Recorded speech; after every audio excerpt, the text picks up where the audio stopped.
Bom dia, amigos. Meu nome é Solange, do blog Kardec Sempre. Hoje nós vamos falar sobre a alma e sua união com o corpo físico durante o processo da gestação. Será a alma criada ao mesmo tempo que o corpo ou anteriormente a este? Então, em relação à criação da alma ao mesmo tempo que o corpo, precisamos pensar em algumas questões. Se a alma foi criada simultaneamente com o corpo, fica difícil explicar a justiça de Deus, quando algumas pessoas nascem ricas e outras na miséria, alguns gênios e outros com dificuldades mentais, as mortes prematuras que ocorrem. Então, como explicar a justiça de Deus se a alma foi criada junto com o corpo e passou por essas dificuldades, cada um vivendo de uma forma tão diferente do outro, na riqueza e na pobreza, com inteligência, com dificuldades mentais?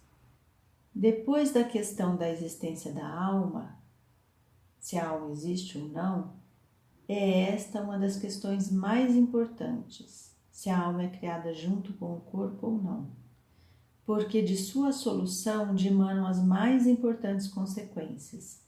Ela é a única capaz de explicar uma multidão de problemas até hoje insolúveis, por não se ter nela acreditado.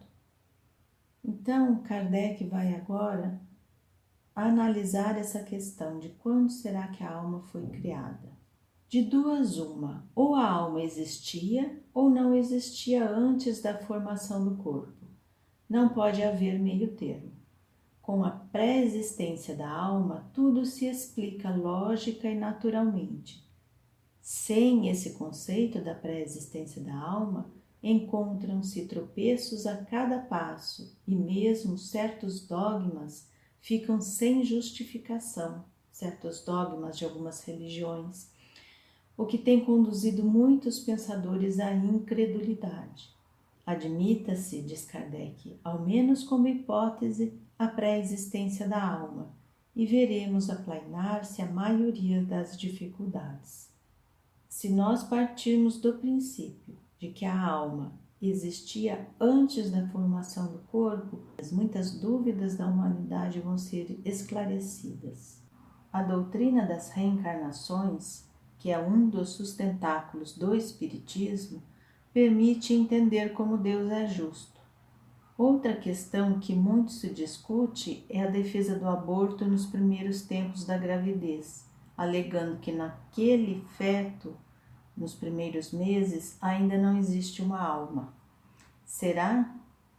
Vejamos então a questão 116 do livro O que é o Espiritismo? Nessa questão, Kardec pergunta: como e em que momento se opera a união da alma ao corpo? Desde a concepção, o espírito, ainda no mundo espiritual, ainda errante, está por um cordão fluídico preso ao corpo com o qual se deve unir. Este laço se estreita cada vez mais, este cordão fluídico vai se fortalecendo e unindo cada vez mais o espírito ao corpo, à medida que o corpo vai se desenvolvendo.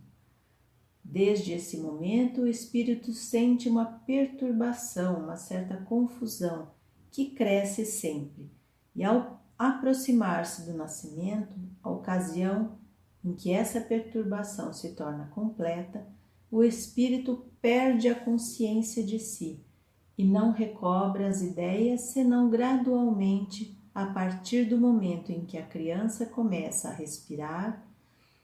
A união, então, é completa e definitiva. Então, se a alma já existia antes de sua união com o corpo, tinha ela sua individualidade e consciência de si? Sim, sem individualidade e sem consciência de si mesma, seria como se não existisse. Então, veja só, a alma já existia no mundo espiritual como espírito e ela se une no momento da concepção ao corpo físico por um cordão fluídico. E esse cordão, essa união ao corpo físico vai se fortalecendo cada vez mais durante a gestação. Antes de sua união com o corpo, já tinha a alma feito algum progresso ou estava estacionária? O progresso anterior da alma, responde Kardec, é simultaneamente demonstrado pela observação dos fatos e pelo ensino dos espíritos. Então, a alma estava progredindo, né? Isso a gente observa em toda a obra de Kardec, nos relatos e nos ensinos que são feitos pelos espíritos. Muito bem, pessoal, por hoje nós vamos ficar por aqui. Um bom dia a todos.